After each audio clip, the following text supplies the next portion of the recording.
Welcome to my channel V1 coaching. दोस्तों like and subscribe. Good morning all of you. एक बार फिर आप सभी का बहुत बहुत स्वागत है V1 कोचिंग क्लास में। मैं हूं आपका विकास। चलिए लेके आया केमिस्ट्री का अगला नेक्स्ट टॉपिक। इसके पहले हम लोग पढ़ चुके थे इलेक्ट्रॉन, प्रोटॉन, न्यूट्रॉन। जो लोग वीडियो नहीं देखे इसके पहले का वो जरूर एक बार वीडियो देख लें, इसके बाद फिर इसको देखें तो आपको समझ में आएगा। चलिए दोस्तों, यूं ही नहीं मिल जाती राही को मंजिल, यूं ही नहीं मिल जाती राही को मंजिल, जुनून से दिल में जगाना पड़ता है। पूछा चिड़िया से घोंसला कैसे बनता है, पूछा चिड़िया से घोंसला कैसे बनता है, वो बोली तिनका तिनका उठाना पड़ता है। चलिए दोस्तों एक बार फिर शुरू करते हैं। अणु। अणु क्या होता है हमारा, जिसको बोलते हैं मॉलिक्यूल। मॉलिक्यूल जो होते हैं, समझिएगा बहुत ही कम शब्दों में हमने तत्व पढ़ा था। तत्व का मतलब यह है कि एलिमेंट, जिसको बोलते हैं एलिमेंट जो होता है वो एक ही प्रकार के परमाणुओं से मिलकर बनता है। एक ही प्रकार के परमाणुओं से मिलकर बनता है, वो होता है तत्व। और जो यौगिक जो होता है वो तत्वों से मिलकर बनता है, उसे कहते हैं यौगिक। तो समझिएगा तो अणु क्या है। तो अणु जो है परमाणुओं का समूह है, चाहे वो यौगिक के रूप में हो चाहे वो तत्व के रूप में हो, लेकिन जहां भी समूह होगा तो उसे कहेंगे अणु। देखिएगा अणु जो है वो परमाणुओं का समूह है, जहां भी होगा परमाणु समूह। थोड़ा समझिए कि इसका डिफिनेशन क्या कहलाता है। समझिएगा किसी पदार्थ, मतलब कोई भी पदार्थ होगा तत्व या यौगिक, मान लो कोई पदार्थ है तत्व यौगिक का, वह सूक्ष्मतम कण जो स्वतंत्र अवस्था में रह सकता है। मतलब अणु जो होता है, पहले इंपॉर्टेंट बात आप ये नोट कर लीजिएगा कि अणु जो है वो स्वतंत्र अवस्था में रहता है, लेकिन यह रासायनिक अभिक्रिया में भाग नहीं लेता। देखिए, लेकिन यह रासायनिक अभिक्रिया में भाग नहीं लेता। दो पॉइंट यहां से क्लियर हुआ आपका। अणु जो है स्वतंत्र अवस्था में रहता है और रासायनिक अभिक्रिया में भाग नहीं लेता, और परमाणु जो है वो स्वतंत्र अवस्था में नहीं रहता है और वो रासायनिक अभिक्रिया में भाग लेता है। यह परमाणु अणु में आप समझ गए होंगे कि अणु जो है रासायनिक अभिक्रिया में भाग नहीं लेता, तो लेता कौन है, तो परमाणु लेता है। तो जो तत्व जो बनते हैं परमाणु से, एक ही प्रकार के परमाणु से तत्व बनता है, एलिमेंट जो बनता है, तो वो भाग लेते हैं, ना कि आपके अणु भाग लेता है। जैसे देखेंगे उदाहरण जो है, अणु दो प्रकार का हो सकता है, तत्व का अणु या यौगिक का अणु। तो उदाहरण देखेंगे, मान लीजिए एक परमाणु ये, एक परमाणु ये, तो ये देखिए एक ही प्रकार के परमाणु से मिल जाए क्या बन जाएगा, तत्व बन जाएगा। तो क्या कहें, हाइड्रोजन और हाइड्रोजन दो अणु हो गए, है ना। मतलब एक परमाणु है तो हाइड्रोजन के दो अणु कहेंगे इसको, हाइड्रोजन के दो अणु। तो वैसे ही इसे कहेंगे तत्व। एलिमेंट जो होता है हाइड्रोजन, ऑक्सीजन, फास्फोरस, सब क्या है आपके तत्व है, एलिमेंट हो गए। अब एलिमेंट कभी धातु होते हैं और कुछ अधातु होते हैं, कुछ धातु होते हैं। और एलिमेंट बनते कैसे हैं, एलिमेंट जो है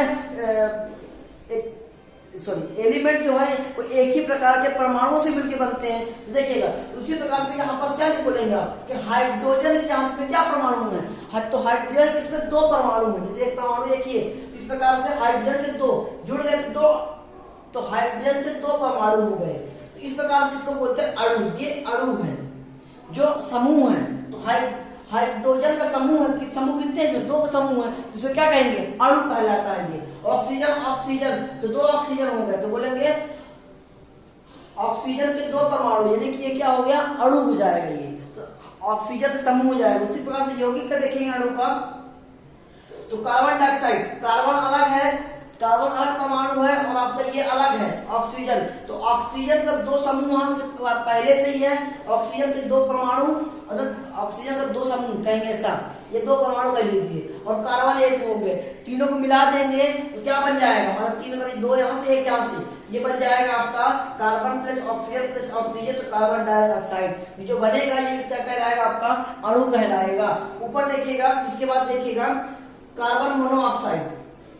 कार्बन मोनोऑक्साइड जो होता है, ये जो है कार्बन प्लस ऑक्सीजन से मिलकर बना तो कार्बन मोनोऑक्साइड कहलाया जाएगा। इस प्रकार से अणु जो होते हैं वो परमाणुओं का समूह होता है। बस आप ये समझिएगा, तत्व, यौगिक और अणु और परमाणु, इसमें आपका कंफ्यूजन बिल्कुल भी नहीं होना चाहिए। चलिए, तत्व के अणु जो होते हैं इसको क्या कहते हैं, तत्व के अणु को इसको कह देते हैं समपरमाणिक, जिसको बोलते हैं होमो एटॉमिक। और हेट्रो एटॉमिक जो बोलते हैं ये यौगिक के अणु को कहते हैं, जिसको बोलते हैं विषम परमाणुविक। ठीक, तो विषम परमाणुविक जो होता है वो यौगिक का होता है, और समपरमाणुविक जिसको बोलते हैं होमो एटॉमिक ये तत्व का होता है। तो आई होप कि आप लोगों को क्लियर हो गया होगा। अब चलेंगे हम लोग देखेंगे कि परमाणु क्या होता है, और दोस्तों परमाणु के बारे में पूरी चर्चा करेंगे और आगे पढ़ेंगे कि परमाणु क्या है। परमाणु के बाद समस्थानिक ये पढ़ेंगे, और इसके बाकी न्यूट्रॉन, प्रोटॉन, इलेक्ट्रॉन निकालने की संख्या भी देखेंगे कि कैसे भी निकालते हैं। चलिए दोस्तों परमाणु यानी एटम के बारे में समझेंगे कि एटम क्या होता है। हमने अणु देख लिया है।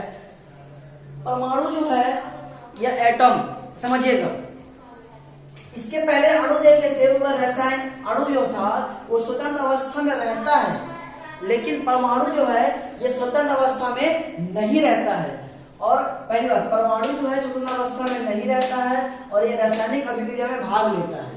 ठीक, इस बात को आप नोट करिएगा कि अणु कौन क्या करता है और परमाणु क्या करता है। तो अब जानते हैं कि परमाणु जो है रासायनिक अभिक्रिया में भाग लेगा तभी ना H+H या O+O मिलकर के O2 होंगे। जब ये परमाणु जब अभिक्रिया में भाग लेंगे तभी ना, तो बस सिंपल सा है। जब अभिक्रिया में भाग लेगा इसका मतलब स्वतंत्र अवस्था में नहीं होता है। ये बस लॉजिक बनाना है आपको, ताकि ये आपको कंफ्यूजन ना हो। और परमाणु जो है तत्व का सबसे छोटा भाग होता है। तत्व का सबसे छोटा भाग जो होता है वो परमाणु ही होता है। जैसे आपने देखा है कि तत्व जो है एक ही प्रकार के परमाणुओं से मिलकर बनता है, मतलब परमाणुओं का सबसे छोटा जो होता है वो कौन सा आपका है, वो मतलब तत्व का सबसे छोटा भाग जो है वो कौन सा होगा आपका, परमाणु ही होता है। अब देखिएगा परमाणु जो होता है हम देख चुके हैं कि पहले परमाणु का आकृति कैसे बना, कि कैसे लोग उसको पहले शुरू में अविभाज्य कहा गया, फिर बाद में विभाज्य हो गया, जो बाद में इलेक्ट्रॉन, प्रोटॉन, न्यूट्रॉन से बना। और तो हमने देखा और फिर बाद में रदरफोर्ड ने ये सिद्ध कर दिया कि परमाणु के बीच में नाभिक होता है और इलेक्ट्रॉन चारों ओर इसके चक्कर लगाते हैं। न्यूटन से बोलने बताया कि इलेक्ट्रॉन जो चारों ओर अपने कक्ष या ऊर्जा स्तर के अनुसार चक्कर लगाते हैं। तो अब बात करें नाभिक क्या होता है, समझिएगा थोड़ा सा नाभिक के बारे में कि नाभिक न्यूक्लियस क्या है। तो न्यूक्लियस जो होता है वो प्रोटॉन प्लस न्यूट्रॉन से मिलकर बनता है। समझिए दोस्तों, एक चीज और समझिएगा, नाभिक जो है न्यूक्लियस ये प्रोटॉन और प्लस न्यूट्रॉन से मिलकर बनता है। मतलब प्रोटॉन और प्लस न्यूट्रॉन से इसकी रचना ही होती है, प्रोटॉन प्लस न्यूट्रॉन का, न्यूट्रॉन से मिलकर बनती है। नाभिक जो होती है इसकी त्रिज्या जो होती है 10⁻⁻12 सेंटीमीटर, या मीटर में बात करें 10⁻⁻15 मीटर। और परमाणु जो त्रिज्या होती है, यदि नाभिक की त्रिज्या इतनी हो गई तो परमाणु की त्रिज्या कितनी होगी, तो परमाणु त्रिज्या हो जाएगी 10⁻⁸ सेंटीमीटर, या 10⁻⁸ सेंटीमीटर, या मीटर में बात करेंगे 10⁻⁻10 मीटर। आगे देखिए दोस्तों, परमाणु का केंद्रीय भाग जो होता है वो कौन सा क्या होता है, वो न्यूक्लियस यानी नाभिक होता है। और नाभिक का जो घनत्व है वो परमाणु के घनत्व से लगभग 10⁻21 गुना अधिक होता है। 10⁻21 गुना अधिक होता है।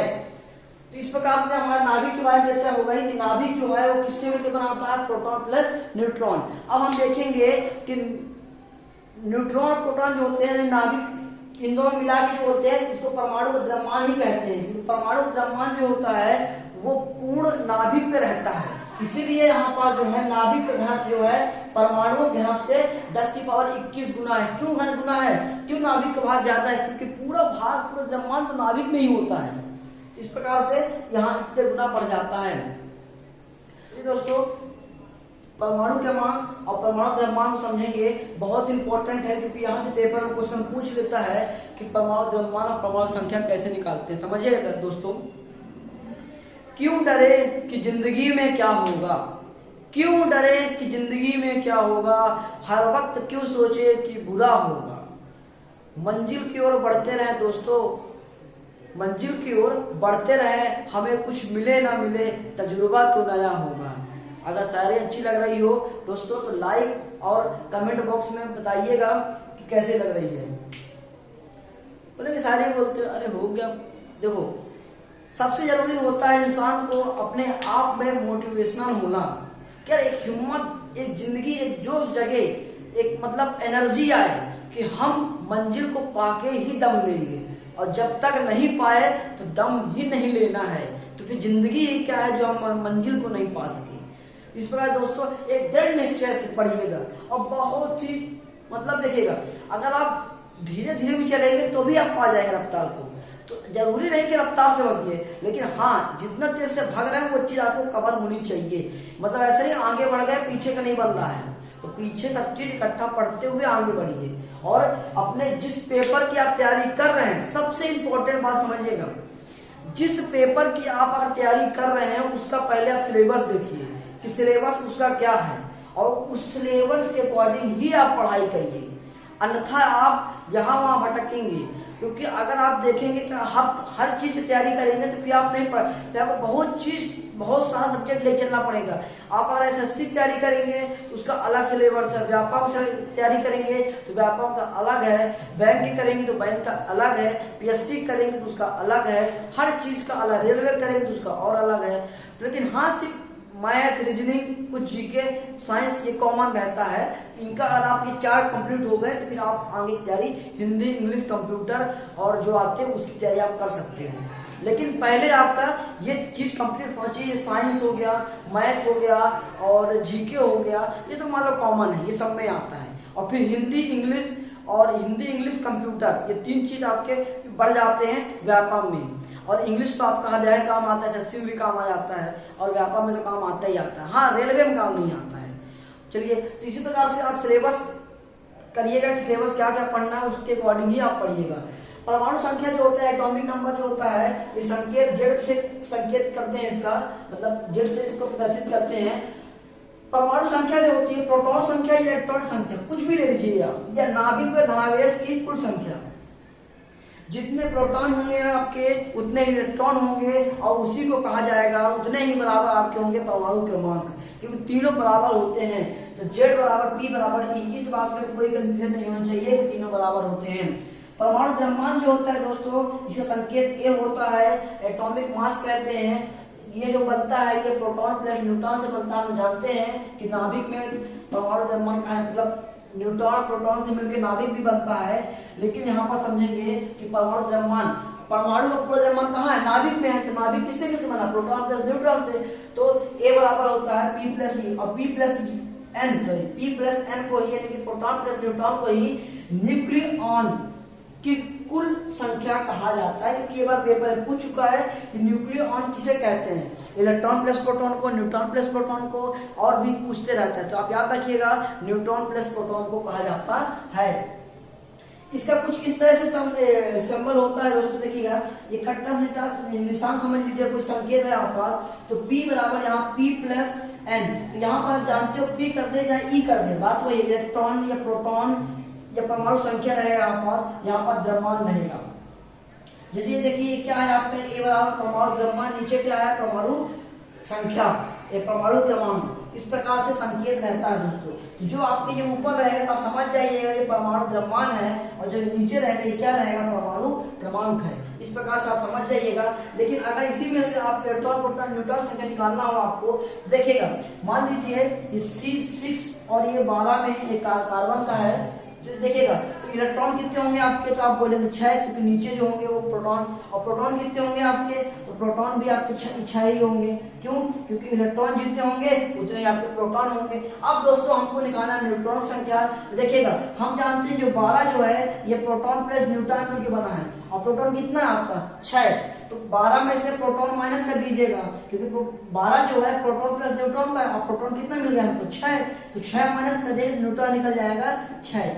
ये इत्तेफाक है कि 6 सब कुछ, सब चीज आगे 6। लेकिन कभी कभी अलग, हमेशा अलग रहते हैं इलेक्ट्रॉन आपका। लेकिन इलेक्ट्रॉन और प्रोटॉन आपके क्या होंगे, सेम होंगे। न्यूट्रॉन आपके अलग कम ज्यादा होते रहते हैं। दोस्तों हाइड्रोजन का कोई भी न्यूट्रॉन नहीं होता है। ये अपवाद है कि हर चीज, हर तत्व का न्यूट्रॉन है, लेकिन हाइड्रोजन का न्यूट्रॉन नहीं होता, क्योंकि हाइड्रोजन का जो है 1 तो द्रव्यमान भी एक है और परमाणु क्रमांक भी एक है।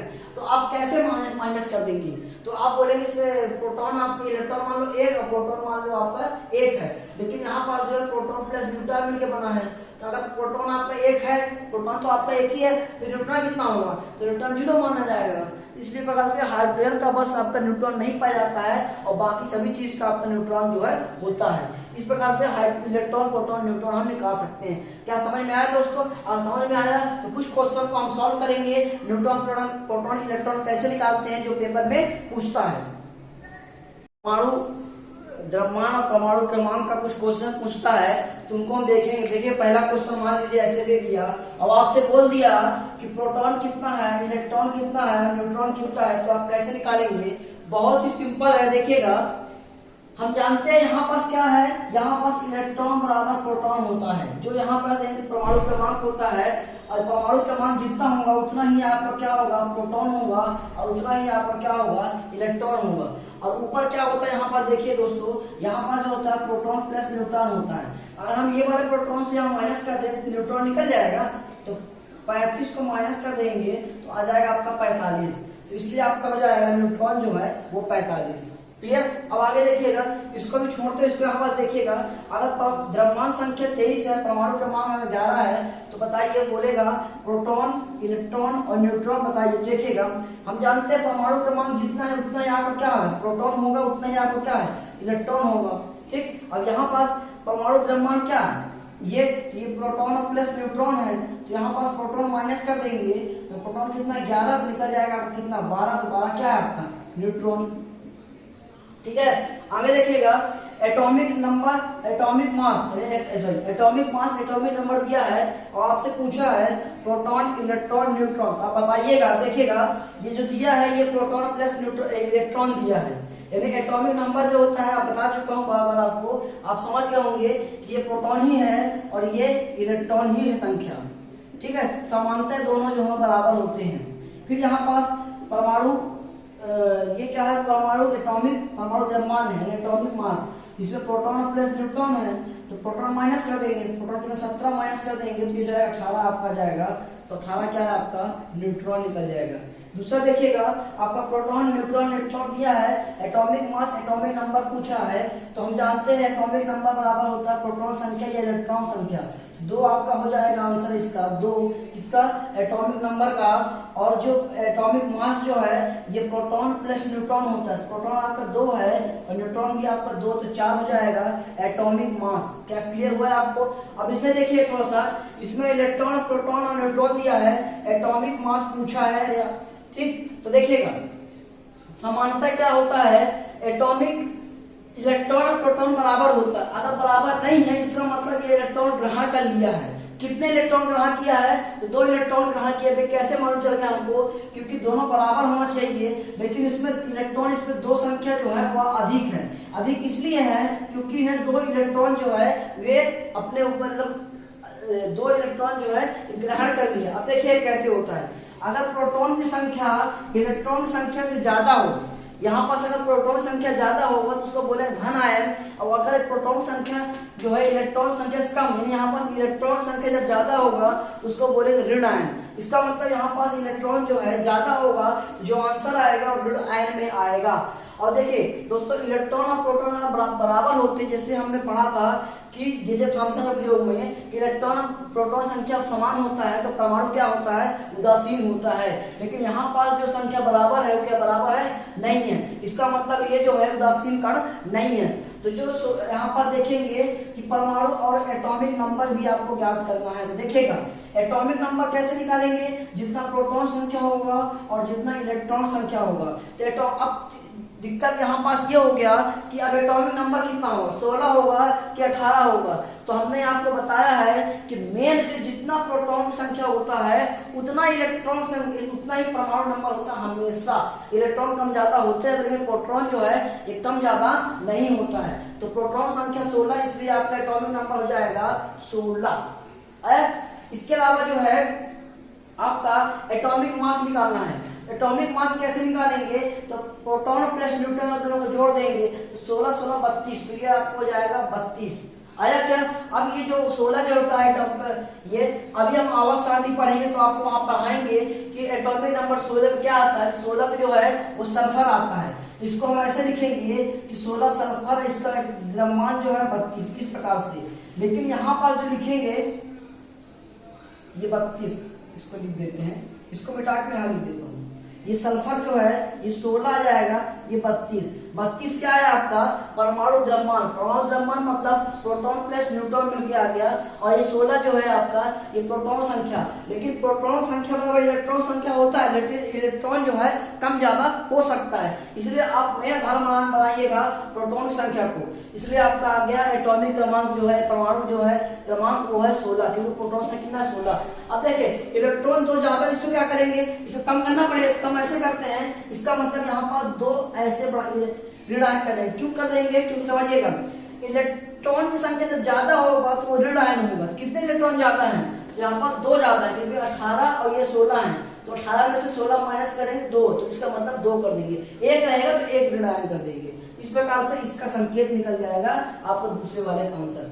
समझ में आया है, चलिए बहुत अच्छी बात है। नहीं आया तो इसको बताइए कमेंट बॉक्स करके, कमेंट बॉक्स में कि कैसे कहां पर दिक्कत गई है आपको। बाकी इसके ऐसे ही क्वेश्चन पूछता है परमाणु द्रव्यमान और परमाणु द्रव्यमान क्या परमाणु क्रमांक का ऐसे ही क्वेश्चन पूछता है, तो इसको आप बहुत अच्छे से मतलब बहुत ही अच्छे से पढ़ लीजिएगा। चलिए नेक्स्ट टॉपिक जो हमारा होगा समस्थानिक, समहारिक, सम इलेक्ट्रॉनिक जितने होते हैं सब, ये इससे ही बहुत ज्यादा क्वेश्चन पूछता है, इसको हम कवर करेंगे। चलिए बहुत बहुत धन्यवाद दोस्तों। अगर वीडियो अच्छी लगे लाइक और सब्सक्राइब और शेयर, अपने दोस्तों को भी शेयर करिए दोस्तों, उनको भी मालूम चले, उनको भी कुछ मतलब अभी लॉकडाउन भी है तो इस समय से उनको पढ़ाई मतलब बंद होगी तो उनकी पढ़ाई शुरुआत हो सकती है। उनको मोटिवेशन करिए कि यही समय है पढ़ने का, और दोस्तों लग जाइए एकदम जोर से, एकदम तबाही मचा दी, तहलका मचा दीजिए दोस्तों, कि एग्जाम जब भी हो तो एकदम हम पाके ही मानेंगे।